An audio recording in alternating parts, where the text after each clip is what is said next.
ஆயுர்வேதம் ஒரு பொக்கிஷம், நம் ஆயுள் நீட்டிக்கும் அற்புதம். Doctor Srivarma's Meripa panneer soda. I trust Meripa. Periyar Maniammai Institute of Science and Technology, Tanjavur. Aerospace Engineering with specialization in unmanned aerial vehicle. நாம் பார்க்காத வெற்றியும் இல்லை, நம்ம பார்க்காத தோல்வியும் இல்லை. இந்த தேர்தலில் தான் தோல்வி அடைந்திருக்குமே தவிர நிரந்தரமாக இல்லை. கழகத்தோட எதிர்காலத்தை திட்டமிட நமக்கு காலம் கிடைச்சிருக்குன்னு இதை நாம் எடுத்துக்க வேண்டியது தான். கழக வரலாற்றில் இது ரொம்ப முக்கியமான தலைமை செயற்குழுவாக அமையப் போகுது. உங்கள் ஒப்புதலோட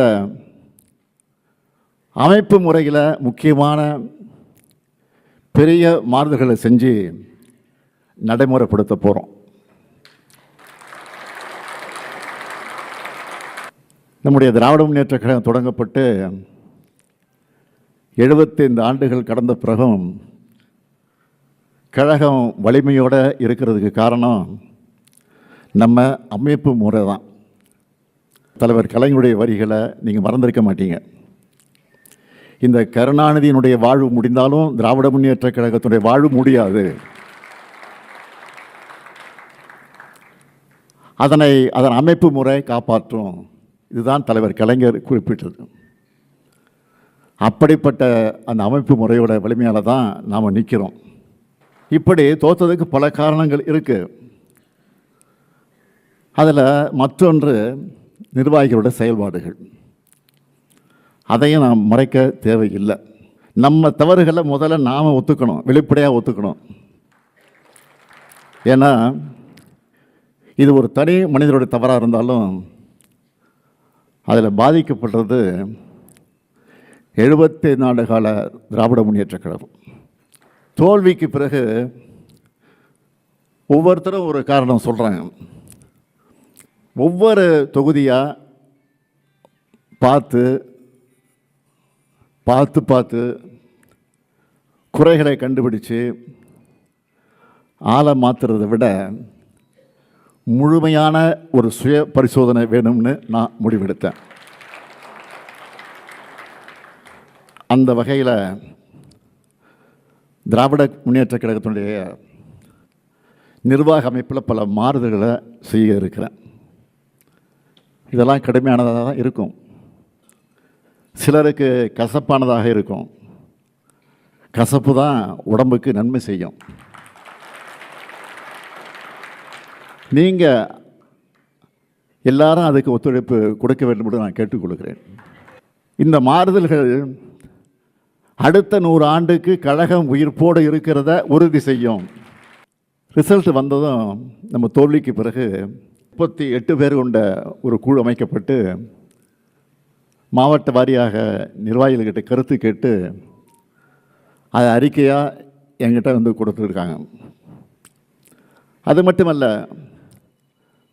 தனியாக ஒரு இணையதளமும் உருவாக்கப்பட்டு நம்ம மேலே நல்லெண்ணம் கொண்ட எல்லாரும் கருத்து சொல்லலாம்னு அறிவித்தோம். அதுலேயும் பல்லாயிரக்கணக்கானவர்கள் அவங்களோட கருத்துக்களை சொல்லியிருக்கிறாங்க. அதை எல்லாத்தையும் படித்து நான் உள்வாங்கியிருக்கிறேன். ஊருக்கே வெளிச்சம் கொடுக்குற விளக்குக்கு தனக்கு கீழே இருக்கக்கூடிய இருட்டு தெரியாது.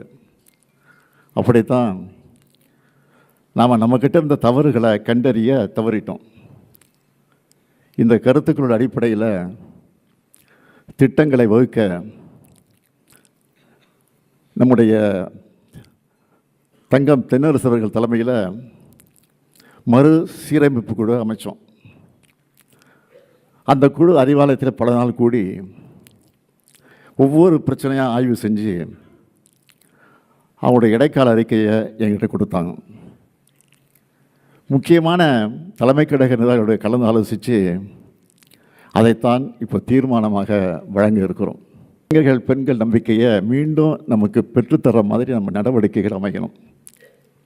இனி வரும் நிர்வாகிகளுக்கு அந்தந்த பொறுப்புகளுக்கு ஏற்ப வயது வரம்பையும் பதவி காலத்தையும் அறிமுகப்படுத்த போகிறோம். புதுமுகங்களுக்கு அதிகமான எண்ணிக்கையிலே பொறுப்புகளை வழங்க போகிறோம். புதிய உறுப்பினர் சேர்க்கையை தொடங்கணும். உறுப்பினர் சேர்க்கை நேர்மையானதாக அமையணும், உண்மையானதாக அமையணும், போலி எண்ணிக்கையாக இருக்கக்கூடாது. உறுப்பினர் சேர்க்கைக்கு பிறகு தேர்தலை முறையாக நடத்துவோம். தகுதி வாய்ந்த புதிய நிர்வாகிகள் வெற்றி பெற்று வருவார்கள். நியமனங்களாக இல்லாமல் தேர்தல் மூலமாக ஜெயிக்கிறவங்க சிறப்பாக செயல்படுவாங்க. எனக்கு நம்பிக்கை உங்களுக்கு மட்டும் இல்லை, எனக்கும் இருக்குது. கட்சியை மறுசீரமைப்பு செய்கிறது மூலமாக மட்டும்தான் நாம் மீண்டும் அரசியல் வெற்றியை பெற முடியும். எவ்வளவு விரைவாக முடியுமோ அவ்வளோ விரைவாக கட்சி சீரமைப்புகளை செய்யணும். அதுக்கு முதல்ல நமக்குள்ள மனமாற்றம் வர வேண்டியது அவசியம்.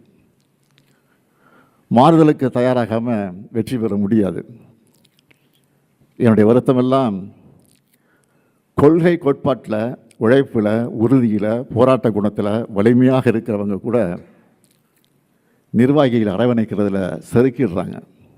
இன்னும் சிலர் இருக்கிறாங்க, எதிர்கட்சிக்காரங்களை பார்த்தா மலர்ந்த முகத்தை காட்டுறாங்க, கட்சிக்காரங்களை பார்த்தா மலர்றது இல்லை. எதிர்கட்சிகளை பார்த்தா வணங்குகிற கை நம்ம கட்சிக்காரர்களை பார்த்தா வணங்குறது இல்லை. தனக்கு இணையாக யாரும் வளரக்கூடாதுன்னு நினச்சா அந்த மாவட்டத்தில் அவங்க மட்டும்தான் இருப்பாங்க. ஒரு மாவட்ட செயலாளரை மட்டும் வச்சு அந்த மாவட்டத்தில் கட்சி வளர்த்திட முடியாது. ஒரு எம்எல்ஏ மட்டும் வலிமையாக இருந்தால் அந்த தொகுதியில் ஜெயிச்சிட முடியாது. ஒவ்வொரு தொண்டனும் ஒரு நிர்வாகியாக செயல்படும் போது தான் இயக்கம் வளரும், இயக்கம் வாழும். படைக்கு இளையோர் வரும்போது அவர்களை மூத்தோர் வரவேற்று வழிநடத்துவது தான் வலுவான படைக்கு அடையாளம். இப்போ ஆட்சிக்கு வந்திருக்கக்கூடிய எப்படிப்பட்டவங்க? மக்களுக்கு உழைக்காமல், போராட்டம் நடத்தாமல், கொள்கை இல்லாமல், நிர்வாக கட்டமைப்பு இல்லாமல் ஆட்சிக்கு வந்திருக்கிறாங்க. இதை பார்த்து நாமளும் அப்படி ஆக முடியாது, ஆகிடவும் கூடாது. அந்த மாதிரி நாமும் கட்சி நடத்தலாம்னு நினைக்கவே கூடாது. நாமெல்லாம் நிரந்தரம். நாம் போர் அடிக்குதுன்னு சொல்லி அரசியலுக்கு வந்தவங்க இல்லை, போராட வந்தவங்க. வெற்றி தோல்வியில் நம்ம இயக்கத்தோட வாழ்க்கையே அடங்கி இருக்க போகிறதில்ல. ஒரு தேர்தலை தோற்ற அடுத்த தேர்தல் வரும் வரை தூங்கி வடிகிறது தான் மற்ற கட்சியுடைய வழக்கம். எதிர்கட்சியாக இருந்தாலும் சுணங்கிடாமல் மக்கள் நலனுக்காக சிறப்பாக செயல்படுற கட்சி திராவிட முன்னேற்ற கழகம் என்பதை நம்ம எதிரிகளே சொல்லுவாங்க. கம் பேக் கொடுக்கறதுல நாம் தான் ஸ்பெஷலிஸ்ட், சிறப்பாக கொடுப்போம். போன முறை ஜெயித்த பிறகு வாக்களிக்காதவங்களுக்கு சேர்த்து ஆட்சி, நல்லாட்சி கொடுப்போம்னு சொன்னோம். அதை செஞ்சு காட்டணும். இப்போ தேர்தல் தோற்ற பிறகு நான் சொல்கிறேன், நமக்கு வாக்களிக்காத மக்களுக்கு சேர்த்து தான் போராட போகிறோம். அவங்களுடைய நலனுக்காகத்தான் துணை நிற்க போகிறோம். நம்ம கட்சிக்காரங்க முதல்ல அவங்க வீட்டில் அரசியல் பேசணும். உங்கள் பசங்க கிட்ட, உங்கள் உறவினர்கிட்ட முதல்ல பிரச்சாரம் பண்ணுங்க. வெளியில் பிரச்சாரத்துக்கு போய் வாங்குகிற வாக்குகளுக்கு முன்னாடி முதல்ல வீட்டில் இருக்கக்கூடிய வாக்குகளை, சொந்தக்காரங்க வாக்குகளை, அக்கம் பக்கத்தில் இருக்கக்கூடிய வாக்குகளை முழுசாக வாங்கணும். இப்போ இருக்கிற முதல்வர் நம்ம கொண்டு வந்த எல்லா திட்டங்களுக்கும் பேர் மாற்றத்தில் பிஸியாக இருக்கார். சட்டப்பேரவையை சினிமா செட்டு நினச்சி பஞ்ச் டைலாக் பேசுகிறாரு. நம்மை பொறுத்த வரைக்கும் வெற்றியோ தோல்வியோ மக்களின் அன்றாட வாழ்க்கையோட பிணைஞ்சிருக்கக்கூடியவங்க நாங்கள். இனமும் மொழியும் நாடும் இருக்கிற வரை கருப்பு சிவப்பு கொடி பறக்கணும் என்கிற நினைப்போடு உழைக்கணும். அப்படி உழைக்க தேவையான உடன்பிறப்புகளை கழகத்தில் அதிகம் சேர்க்கணும். புதிய புதிய நிர்வாகிகள் வரணும். எல்லோரும் சேர்ந்து உழைப்போம். பேரறிஞர் அண்ணா உருவாக்கின இயக்கத்தை, நம்முடைய தமிழக தலைவர் கலைஞர் வளர்த்த இந்த இயக்கத்தை இன்னும் வலிமை கொண்டதாக வளர்த்தெடுப்போம்.